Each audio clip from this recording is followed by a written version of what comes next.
சபாநாயகருக்கு எதிராகவும் பிரேரணை, ஐக்கிய மக்கள் சக்தி எச்சரிக்கை. நாமல் ராஜபக்ச கைது செய்யப்படுவாரா? அடுத்தடுத்து நிகழப்போகும் சம்பவங்கள். மாகாண சபை தேர்தல் தொடர்பில் அரசு சாணக்கியனுக்கு பதில். தேசிய மக்கள் சக்தியினருக்கு வீதிக்கு இறங்க முடியாத நிலை ஏற்படும், எச்சரிக்கும் சஜித் தரப்பு. தமிழ் டயஸ்போராக்களை திருப்திப்படுத்தவே மகிந்த வெளியேற்றம். வரவு செலவு திட்ட உரை நவம்பர் 7ஆம் தேதி. 2 மாதங்களில் வீட்டை விட்டு வெளியேறி விடுவேன், சந்திரிகா குமாரதுங்க. உத்தியோகபூர்வ இல்லத்திலிருந்து வெளியேறிய மைத்ரிபால சிறிசேன. சீன அரசாங்கத்தால் பாடசாலை மாணவர்களுக்கு சீருடை துணி வழங்கல். ஆளுநர்கள் பிரதம செயலாளர்களுக்கும் ஜனாதிபதிக்கும் இடையில் சந்திப்பு. தொடர்பான விரிவான செய்திகள். நாடாளுமன்றத்தில் எதிரணி உறுப்பினர்களின் ஜனநாயக உரிமைகளை பாதுகாப்பதற்கு நடவடிக்கை எடுக்காவிட்டால் சபாநாயகருக்கு எதிராக நம்பிக்கையில்லா பிரேரணை கொண்டுவரப்படும் என்று ஐக்கிய மக்கள் சக்தியின் பொதுச் செயலாளர் ரஞ்சித் மர்தம பண்டார தெரிவித்துள்ளார். பாதுகாப்பு பிரதி அமைச்சர் ஆர்ன ஜெயசேகரவுக்கு எதிராக ஐக்கிய மக்கள் சக்தியால் முன்வைக்கப்பட்டுள்ள நம்பிக்கையில்லா பிரேரணை தொடர்பில் சபாநாயகர் தனது நிலைப்பாட்டை நேற்று முன்தினம் புதன்கிழமை சபையில் தெளிவுபடுத்திய பின்னர் அவருக்கு இவ்வாறு எச்சரிக்கை விடுக்கப்பட்டுள்ளது. இலங்கை பாராளுமன்ற வரலாற்றில் தற்போதுதான் முதன்முறையாக நம்பிக்கையில்லா பிரேரணை ஒன்று விவாதத்துக்கு எடுத்துக் கொள்ளப்படாமல் நிராகரிக்கப்பட்டுள்ளது. இந்த பாராளுமன்றத்தில் 1978 எதிர்க்கட்சித் தலைவர் ஒருவருக்கு எதிராக நம்பிக்கையில்லா பிரேரணை கொண்டு வரப்பட்டுள்ளது. இந்திய பாராளுமன்றத்தில் உப ஜனாதிபதிக்கு எதிராக கூட இவ்வாறு நம்பிக்கையில்லா பிரேரணை முன்வைக்கப்பட்டுள்ளது. எனவே பாராளுமன்றத்தில் எதிரணிகளின் ஜனநாயக உரிமைகளை பாதுகாக்காவிட்டால் சபாநாயகருக்கு எதிராகவும் நம்பிக்கையில்லா பிரேரணையை கொண்டு வர நேரிடும். ஆகவே தனது முடிவை சபாநாயகர் மீள்பரிசீலனை செய்ய வேண்டும் என ரஞ்சித் மத்தும பண்டார வலியுறுத்தியுள்ளார். நாடாளுமன்ற உறுப்பினர் நாமல் ராஜபக்ச 2029ஆம் ஆண்டில் ஜனாதிபதியாக வருவார் என்பது அவருடைய கனவு. அவரால் ஜனாதிபதியாக வர முடியாது என்று தேசிய மக்கள் சக்தியின் கொழும்பு மாவட்ட தமிழ் ஊடக இணைப்பாளர் தாக ஐன்ஸ்டீன் தெரிவித்தார். அவர் மீது பலதரப்பட்ட குற்றச்சாட்டுகள் உள்ளன. பல குற்றச்சாட்டுகள் மூடி மறைக்கப்பட்டுள்ளது. நாமல் ராஜபக்ச கைது செய்யப்படுவாரா இல்லையா என்பதை நாங்கள் கூற முடியாது. குற்றப்புலனாய்வு அதிகாரிகள் அவர்களுடைய வேலைகளை செய்வார்கள். குற்றச்சாட்டுகள் நிரூபிக்கப்பட்டால் அவர் கைது செய்யப்படுவதற்கான வாய்ப்புகள் அதிகம் உள்ளது என குறிப்பிட்டுள்ளார். மாகாண சபை தேர்தலை நடத்தும் தேதியை நிச்சயமாக தெரிவிக்க முடியாது என மாகாண சபைகள் மற்றும் உள்ளூராட்சி மன்றங்கள் பொது நிர்வாக அமைச்சர் சந்தனா வீரத்ன தெரிவித்துள்ளார்.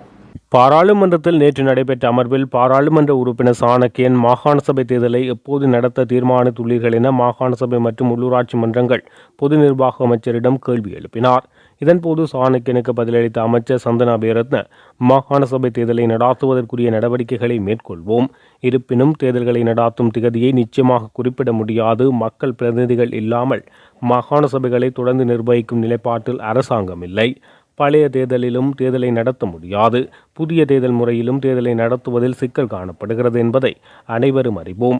மாகாண சபை தேர்தல் முறைமையில் காணப்படும் சட்ட சிக்கலுக்கு தீர்வு காண வேண்டிய அவசியம் காணப்படுகிறது. சட்ட சிக்கலுக்கு தீர்வு கண்டதன் பின்னர் தாமதமில்லாமல் மாகாண சபை தேர்தலை நிச்சயம் நடத்துவோம். தேர்தலை பிற்போடும் நோக்கம் எமக்கு கிடையாது என அமைச்சர் சந்தனா அபேரத்ன தெரிவித்துள்ளார். முன்னாள் ஜனாதிபதி மஹிந்த ராஜபக்ச பொதுமக்களின் அனுதாபத்தை பெறுவதற்காக நாடகங்கள் நடத்தப்படுகின்றன என தொழில்துறை அமைச்சர் சுனில் ஹந்துநீத்தி தெரிவித்துள்ளார். பாராளுமன்றத்தில் நேற்று உரையாற்றிய போது தொழில்துறை அமைச்சர் சுனில் ஹந்துநீத்தி இவ்வாறு குறிப்பிட்டுள்ளார். அவர் மேலும் உரையாற்றுகையில், பொதுஜன பெரமுன மற்றும் ராஜபக்சக்கள் தங்கள் அதிகாரப்பூர்வ இல்லத்தை காலி செய்ய வேண்டிய நிலையில் அவர்கள் எங்கும் செல்ல முடியாது என கூறி அனுதாபத்தை பெற முயற்சிக்கிறார்கள் என அமைச்சர் குறிப்பிட்டுள்ளார். ஜனாதிபதியின் உரிமை ரத்து யோசனையை நிறைவேற்றிய பிறகு நாடு சரியான பாதையில் கொண்டு செல்லப்பட்டுள்ளது. இந்த சட்டத்தை அங்கீகரிப்பதன் மூலம் அரசாங்கம் அதன் வாக்குறுதியை காப்பாற்றியுள்ளது என அமைச்சர் சுனில் ஹந்துநீத்தி தெரிவித்துள்ளார். முன்னாள் ஜனாதிபதி மஹிந்த ராஜபக்ச நேற்று விஜயராமவின் இல்லத்திலிருந்து தங்காலை ஹால்டன் இல்லத்துக்கு புறப்படும் போது அவரது ஆதரவாளர்கள் மற்றும் மொட்டு அரசியல்வாதிகள் கூடி வழியனுப்பியிருந்தனர். இவ்வாறான பின்னணியில் தான் அரசியலை விட்டு ஒருபோதும் செல்லப்போவதில்லை எனவும் தொடர்ந்து அரசியலில் ஈடுபடுவேன் என்றும் விஜயராம இல்லத்தை விட்டு வெளியேறும் போது முன்னாள் ஜனாதிபதி மஹிந்த ராஜபக்ச தெரிவித்துள்ளார். மஹிந்த தனது உத்தியோகபூர்வ இல்லத்துக்கு விடைபெறுவது குறித்து பாராளுமன்ற உறுப்பினர் நாமல் ராஜபக்ச தனது எக்ஸ் கணக்கில் தனது தந்தை எல்லாம் தொடங்கிய இடத்துக்கு திரும்பிவிட்டதாகவும், உண்மையான பலம் பதவிகள் அல்லது சலுகைகளில் இருந்து அல்ல, மக்களின் அன்பிலிருந்து வருகிறது என குறிப்பிட்டுள்ளார். இதேவேளை மஹிந்தவுக்கு கொழும்பில் வீடுகளை வழங்க தமிழர் ஒருவர் உட்பட 4 முன்வந்துள்ளதாக ஸ்ரீலங்கா பொதுஜன பெரமுனவின் முன்னாள் ராஜாங்க அமைச்சர் லக்ஷ்மன் ஜாப்பா அபிவர்த்தன சர்ச்சைக்குரிய கருத்தை தெரிவித்துள்ளார். மேலும் தமிழ் டயஸ்போராக்களை திருப்திப்படுத்தவே அனுர் அரசு இவ்வாறு நடந்து கொள்வதாக விஜயராம இல்லத்தின் முன்னால் கூடியிருந்த மஹிந்த ஆதரவாளர்கள் கூச்சலிட்டுள்ளனர் என்பதும் குறிப்பிடத்தக்கது. போராட்ட காலத்தில் நாடாளுமன்றத்தை சுற்றி வளைக்க வந்தவர்கள் இன்று டை கோட் அணிந்து கொண்டு நாடாளுமன்ற கௌரவம் மற்றும் ஜனநாயகம் பற்றி பேசுகிறார்கள் என ஐக்கிய மக்கள் சக்தியின் நாடாளுமன்ற உறுப்பினர் சமிந்த விஜயஸ்ரீ தெரிவித்துள்ளார். அதுடன் மக்கள் விடுதலை முன்னணியை மக்கள் கண்டுகொள்ளப் போவதில்லை எனவும் தேசிய மக்கள் சக்தியினருக்கு வீதிக்கு இறங்க முடியாத நிலை ஏற்படும் என அவர் சுட்டிக்காட்டினார். பாராளுமன்றத்தில் நேற்று நடைபெற்ற தேசிய கணக்காய்வு சட்டமூலம் மீதான விவாதத்தில் உரையாற்றும் போது அவர் இதனை தெரிவித்தார். அங்கு அவர் மேலும் குறிப்பிடுகையில், நேபாள நாட்டின் இன்றைய நிலைமையை பாருங்கள். ஜேபிபியினர் கூச்சலிடுவதை மக்கள் கண்டுகொள்ளப் போவதில்லை. ஆனால் தேசிய மக்கள் சக்தியினருக்கு வீதியில் இறங்கப் போக முடியாதவாறான நிலைமை உருவாகும் என்பதை மாத்திரம் குறிப்பிட்டுக் கொள்கிறேன். அரசு செலவுகளை குறைத்துள்ளோம். அமைச்சுக்கான சம்பளம், பாராளுமன்ற உறுப்பினருக்கான சம்பளம் இரண்டில் ஒன்றையே பெறுவோம் என்று குறிப்பிட்டீர்கள். சட்டம் இயற்றி முன்னாள் ஜனாதிபதிகளை அரசு உத்தியோகபூர்வ இல்லங்களில் இருந்து வெளியேற்றியுள்ளீர்கள். இவ்வாறான செயற்பாடுகளினால் மக்களுக்கு என்ன பயன் கிடைத்துள்ளது? அமைச்சரவை அமைச்சர்கள் மற்றும் பெரிய அமைச்சர்கள் அமைச்சுக்கான சம்பளத்தை பெறுகிறார்கள். பாராளுமன்ற உறுப்பினர்களுக்கான சம்பளத்தை பெறுகிறார்கள். இதுதான் உண்மை. பிரதி அமைச்சர் ஒருவரின் சம்பள விபரத்தை சபைக்கு சமர்ப்பிக்கிறேன். பேர் விவரங்களை பகிரங்கப்படுத்தப் போவதில்லை. ஏனெனில் அவர்களுக்கும் குடும்பம் உள்ளது. நாங்கள் உங்களைப் போன்று குறுகிய மனநிலையில் வைராக்கியத்துடன் செயற்பட போவதில்லை என தெரிவித்துள்ளார். பிரிவினைவாத தமிழ் டயஸ்போராக்களை திருப்திப்படுத்துவதற்காகவே முன்னாள் ஜனாதிபதி மஹிந்த ராஜபக்ச அரச மாளிகையிலிருந்து வெளியேற்றப்பட்டுள்ளார் என்று முன்னாள் அமைச்சர் சரத் வீரசேகர கொக்குரைத்துள்ளார். மஹிந்த ராஜபக்சவை அரச மாளிகையிலிருந்து வெளியேற்றும் நடவடிக்கையில் பிரிவினைவாத தமிழ் டயஸ்போராக்களை திருப்தி அடைவார்கள். அவர்களுக்கே இன்றைய நாள் மகிழ்ச்சியை தரும் நாளாகும். அவர்களை திருப்திப்படுத்துவதற்கான நடவடிக்கையாகவே இது அமைந்துள்ளது. மஹிந்த ராஜபக்ச என்பவர் சாதாரண நபர் கிடையாது. முழு உலகமுமே தோற்கடிக்க முடியாது என கூறிய விடுதலை புலிகள் அமைப்பை தோற்கடித்து 30 வருட கால போரை முடிவுக்கு கொண்டு வந்தவர். மக்களுக்கு வாழும் உரிமையை வழங்கிய தலைவர் அவர். நாட்டில் அபிவிருத்திகளை ஏற்படுத்தினார். இப்படிப்பட்ட தலைவருக்கு இவ்வாறா நன்றி கடன் செலுத்துவது என சரத் வீரசேகர கேள்வி எழுப்பியுள்ளார். 2026ஆம் ஆண்டுக்கான ஒதுக்கீட்டு சட்டமூலத்தின் 2வது மதிப்பீட்டை எதிர்வரும் நவம்பர் மாதம் 7ஆம் தேதி நடத்துவதற்கும் அதனைத் தொடர்ந்து நவம்பர் 8ஆம் தேதி முதல் டிசம்பர் 5ஆம் தேதி வரை விவாதத்தை நடத்துவதற்கும் நேற்று நடைபெற்ற பாராளுமன்ற அலுவல்கள் பற்றிய குழு கூட்டத்தில் தீர்மானிக்கப்பட்டுள்ளது. பாராளுமன்ற அலுவல்கள் பற்றிய கூட்டம் நேற்று சபாநாயகர் ஜெகத் விக்ரமரத்ன தலைமையில் நடைபெற்றது. இதற்கமைய ஒதுக்கீட்டு சட்டம் மூலம் 1வது மதிப்பீட்டுக்காக செப்டம்பர் 26ஆம் தேதி பாராளுமன்றத்தில் சமர்ப்பிக்க திட்டமிடப்பட்டிருப்பதாக செயலாளர் நாயகம் குறிப்பிட்டார்.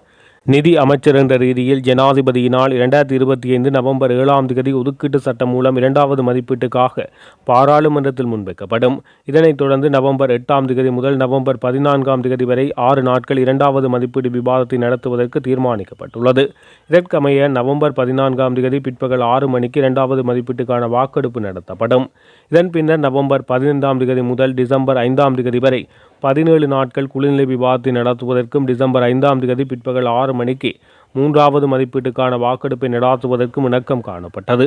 இந்த காலப்பகுதியில் அரசாங்க விடுமுறைகள் மற்றும் ஞாயிற்றுக்கிழமைகள் தவிர சனிக்கிழமை உள்ளிட்ட இனி அனைத்து நாட்களிலும் வரவு செலவு திட்ட விவாதம் இடம்பெறும்.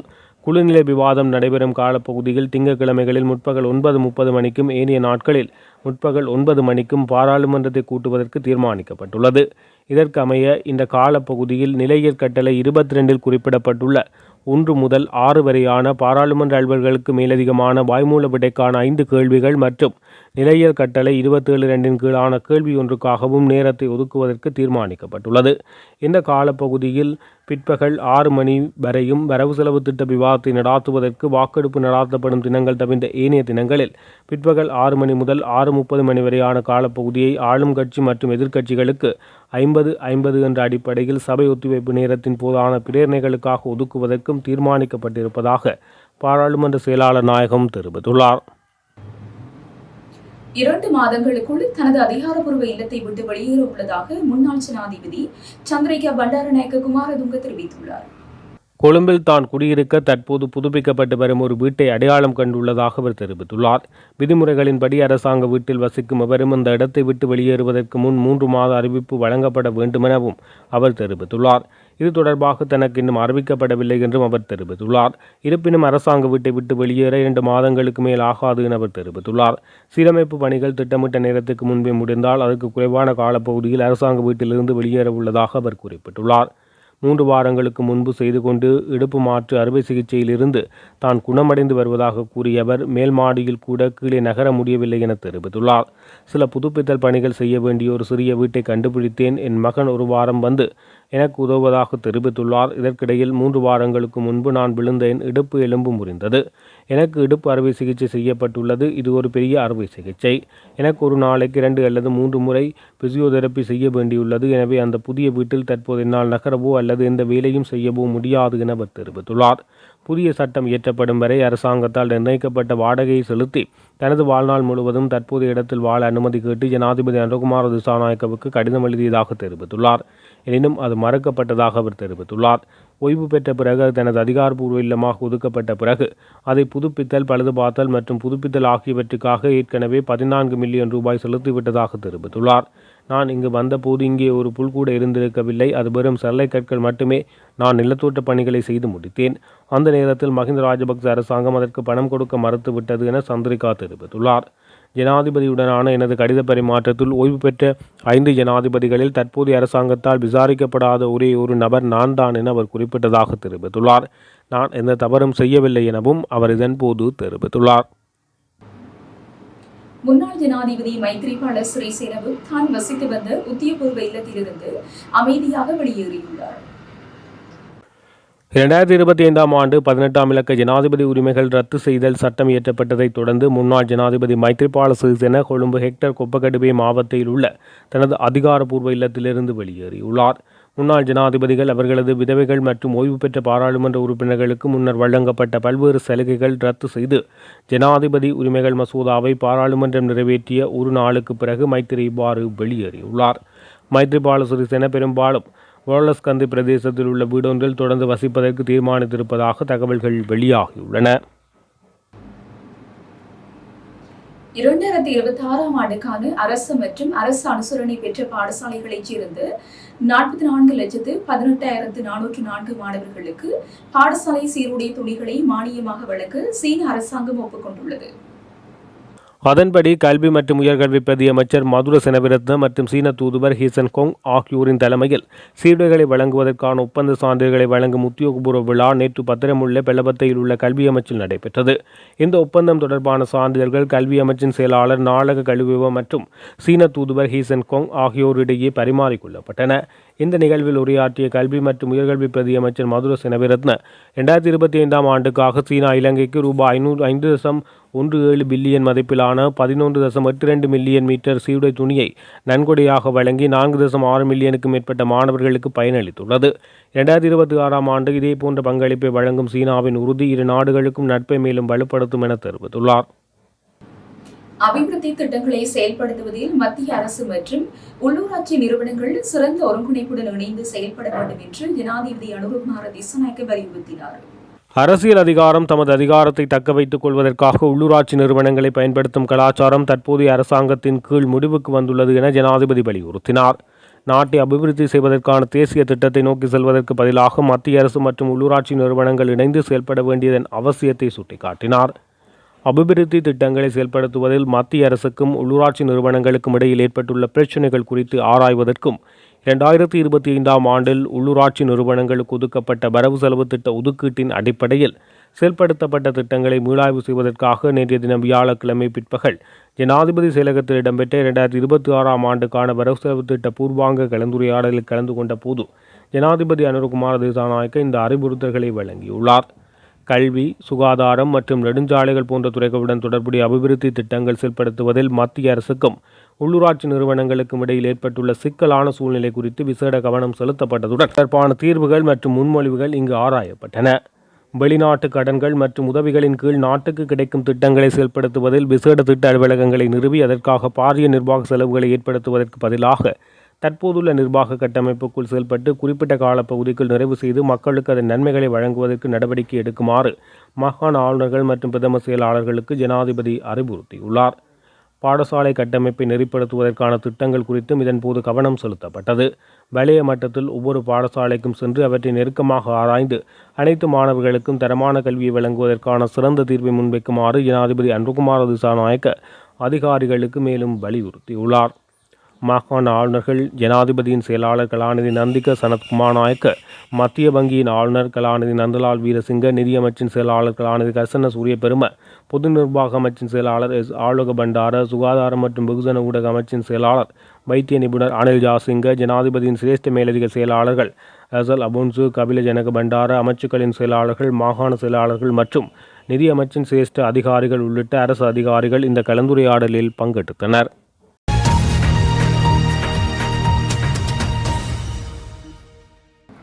நாட்டின் சில பகுதிகளில் பிற்பகல் 1 மணிக்கு பிறகு மழை அல்லது இடியுடன் கூடிய மழை பெய்யும் என வளிமண்டலவியல் திணைக்களம் அறிவித்துள்ளது. வளிமண்டலவியல் திணைக்களம் இன்று வெளியிட்டுள்ள அறிக்கையில் இதனை தெரிவித்துள்ளது. மேற்கு மற்றும் சப்ரமுவ மாகாணங்களிலும் காலி, மாத்தறை, கண்டி மற்றும் நுவரெலியா மாவட்டங்களில் பல தடவைகள் மழை பெய்யும் என வளிமண்டலவியல் திணைக்களம் அறிவித்துள்ளது. வடக்கு, கிழக்கு மற்றும் ஊவா மாகாணங்களில் பிற்பகல் 1 மணிக்கு பிறகு மழை அல்லது இடியுடன் கூடிய மழை பெய்யும் என திணைக்களம் தெரிவித்துள்ளது. அத்துடன் சில இடங்களில் சுமார் 50 மில்லிமீட்டர் வரை மிதமான மழை பெய்யக்கூடும் என வளிமண்டலவியல் திணைக்களம் அறிவித்துள்ளது. தற்காலிகமாக பலத்த காற்று மற்றும் இடியுடன் கூடிய மழை பெய்யக்கூடும். இதனால் ஏற்படும் ஆபத்துக்களை குறைப்பதற்கு தேவையான நடவடிக்கைகளை எடுக்குமாறு பொதுமக்கள் கேட்டுக் கொள்ளப்படுகிறார்கள் என தெரிவிக்கப்பட்டுள்ளது. இத்துடன் ஜெஃப்னக்லரியின் மதிய நேர பிரதான செய்திகள் நிறைவடைகின்றன. மேலதிக செய்திகளை அறிந்து கொள்ள www.jeffnaclery.lk என்ற இணையதளத்தின் ஊடாக இணைந்து கொள்ளுங்கள்.